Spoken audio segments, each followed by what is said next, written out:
2010 වසරේ විශිෂ්ටතම ටෙලිනාට්‍ය කලා අධ්‍යක්ෂණය. නිර්දේශිත නාම ස්වාධීන රූපවාහිනියේ විකාශය වූ අයාල් ටෙලිනාට්‍යයේ කලා අධ්‍යක්ෂණය කළ මංගල ප්‍රනාන්දු, ස්වර්ණවාහිනියේ විකාශය වූ තක්සලාව ටෙලිනාට්‍යයේ කලා අධ්‍යක්ෂණය කළ බිමල් රොයි, ස්වර්ණවාහිනියේ විකාශය වූ දෙගම්මැදියාව ටෙලිනාට්‍යයේ කලා අධ්‍යක්ෂණය කළ මනෝජ් වික්‍රමසිංහ. රයිගම් ටෙලිස් 2010 වසරේ විශිෂ්ටතම ටෙලිනාට්‍ය කැමරා අධ්‍යක්ෂණය. නිර්දේශිත නාම ස්වාධීන රූපවාහිනියේ විකාශය වූ අයාල් ටෙලිනාට්‍යයේ කැමරා අධ්‍යක්ෂ ප්‍රදීප් බුලත් සිංහල, ස්වර්ණවාහිනියේ විකාශය වූ තක්සලාව ටෙලිනාට්‍යයේ කැමරා අධ්‍යක්ෂ ධම්මික රත්නායක, ස්වර්ණවාහිනියේ විකාශය වූ දෙගම්මැදියාව ටෙලිනාට්‍යයේ කැමරා අධ්‍යක්ෂ චන්දන ජයසිංහ. වසරේ විශිෂ්ටතම ටෙලිනාට්‍ය සංගීත අධ්‍යක්ෂණය. නිර්දේශිත නාම ස්වර්ණවාහිනී නාලිකාවේ විකාශය වූ තක්සලාව ටෙලිනාට්‍යයේ සංගීත අධ්‍යක්ෂණය කළ ගයන් ගණකදාර, ජාතික රූපවාහිනියේ විකාශය වූ වජිරපාණි ටෙලිනාට්‍යයේ සංගීත අධ්‍යක්ෂණය කළ සුරේෂ් මාලියද්ද, ස්වාධීන රූපවාහිනියේ විකාශය වූ අයාල් ටෙලිනාට්‍යයේ සංගීත අධ්‍යක්ෂණය කළ රවි බැටකේ පොත, ජාතික රූපවාහිනියේ විකාශය වූ යසයිසුරු ටෙලිනාට්‍යයේ සංගීතය අධ්‍යක්ෂණය කළ ඊශානී රංගනාත්, ස්වාධීන රූපවාහිනියේ විකාශය වූ අයාල් ටෙලිනාට්‍යයේ සංගීත අධ්‍යක්ෂණය කරමින් දැක්වූ ප්‍රතිභාව උදෙසා රුපියල් 15000ක මුදල් ත්‍යාග සමග වසරේ විශිෂ්ටතම සංගීත අධ්‍යක්ෂණයට හිමි රයිගම් ටෙලි සම්මානයෙන් පිදුම් ලබන්නේ රවි හාන්ස් පැටකේපත.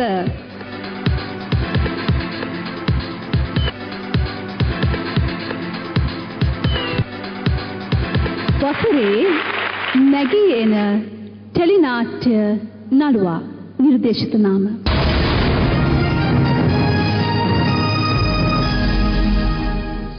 මොකක් හරි ගේමක් දීලා කැම්පස් එක වාහන දත්තර ගෙනාව නම් අපි කොට. හැබැයි ඉතින් දවසට රුපියල් 10-15000ක්වත් නැතුව නම් බෑ. මොකද ඩිග්‍රී ස්පෙෂල් එකක් නේ. ඔකයි මලගමට තමයි වරසාව වැඩ වැටෙන්නේ. අපේව දිනාගත්තේ අරගල කරා. බත් අරගලේ කොටස්කාරයි. සොෆ්ට්වෙයාර් එක හදනටත් වඩා මට තියෙන වැදගත් කාරණේ මම මේ වැඩේ පටන් ගත්තට පස්සේ මෙතනදී විලුවා මෙහි යන වෙනවනේ. අයාල් පට ගාලා ගණන් හදනවා කියලා සීමද කිව්වා? මට කියලා වැඩේ ඉවර කරගන්න ඉච්චර ලේසි වෙන්නේ නෑ. මට නම් හිතෙන්නේ වියු මේ විසල් එක තියෙන්නේ මේ සොෆ්ට්වෙයාර් එක හදන තරගෙ නෙවෙයි. මේ වරක ගමේ කපුටොන්ටනේ බං. ඔන්න අතෑරලා දාන්න. එතකොට අයියා මේ ගෙදර තනියෙන් දාලා අම්මලා එළියට ගිහින්. සමසර කවදාරි දවසක මගේ ළඟට එන්න වෙන්නේ බඩ ගාගෙන. මම මොකටද මේ කුඩු කතා අහන්නේ? ඈ? මං අහන්නේ ඇයි මම මේ කුඩු කතා අහන්නේ? මට පොසිටිව් ආන්සර් එක ලැබෙන්නේ. වසරේ විශිෂ්ටතම ටෙලිනාට්‍ය තිර රචනයට හිමි සම්මානය. නිර්දේශිත නාම ස්වාධීන රූපවාහිනියේ විකාශය වූ අයාල් ටෙලිනාට්‍යයේ තිර රචක චාමර ජනරාජ්, ජාතික රූපවාහිනියේ විකාශය වූ වජිරපාණි ටෙලිනාට්‍යයේ තිර රචක කේ.බී. හේරත්, ජාතික රූපවාහිනියේ විකාශය වූ ඇබෑර්තු ඇත ටෙලිනාට්‍යයේ තිර රචක රසික සූරවීරාරච්චි, ස්වර්ණවාහිනියේ විකාශය වූ තක්සලාව ටෙලිනාට්‍යයේ තිර රචක දීපානි නිලක්ෂියාපා. වසරේ විශිෂ්ටතම ටෙලිනාට්‍ය අධ්‍යක්ෂණයට හිමි සම්මාන. निर्देशित नामया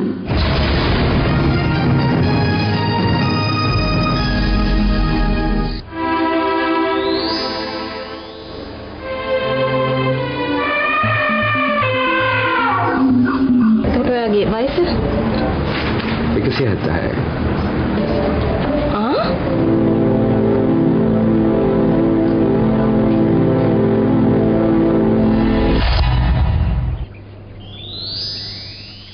ලොක්කා මොනවාද දන්නේ ගේනු සතාගෙන කයිපුර නිස්මාලගේ සයිකීත් වහිනායන් නාන තාත්තේ මෙන්න මේ විදියට හිනායන්කෝ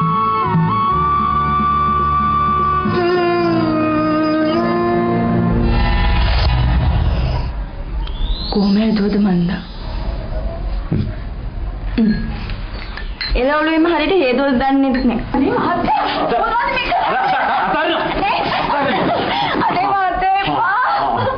මේක මොකද පොඩියොන්ට ගන්නේ? පොඩියොන් නෙවෙයි කොහොමද මහමුත් එකයි. කොහෙද ගියේ? ඒ මිනිහා ඉන්න තැනකවත් කාටවත් නොකිය හිටපු හොරෙක්. ඔය දන්නන්නේ ඔය විදිහට කෑ ගහන්නේ මම අදපත් වෙලා ඉන්න තත්ත්වය ගැන ඇතිවෙච්ච ඊර්ෂ්‍යාවක් එක්ක. ඔයා ඉන්ට්‍රස්ට් නේ?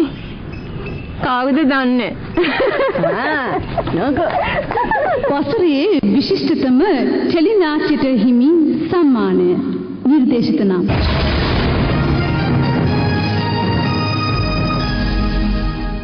මං සංචාරය යන හින්දා තමයි ඔයා වගේ කෙනෙක් මුණ ගැහිලා මේ විදිහට කතා කරන්න පුළුවන්. මෙයාට පුළුවන් තරම් හොඳින් පැහැදිලි කරලා දෙන්න ඕනේ.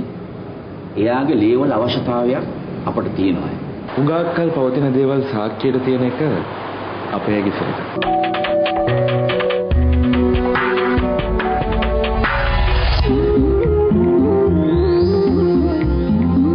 දැන් ඉතින් හද වේදාන එකක් ලෑස්ති වෙනවා. උඹ මේකට බය වුණානේ? බය නොවි කොහොමද බොලන්? ඔය දරුවා මේ පව් කරවල වලට පුරුදු කරන්න එපා. මොකටද කියන්නේ? නෝනේ යන්න. ඉස්කෝලෙට යන්න. මම මගේ අම්මා තාත්තා ගැන සර්ලට කිව්වේ බොරු. මේ ඔන්න වතුර අහක යනවා. මටත් ඉන්නවා විතරයි ඉන්නේ.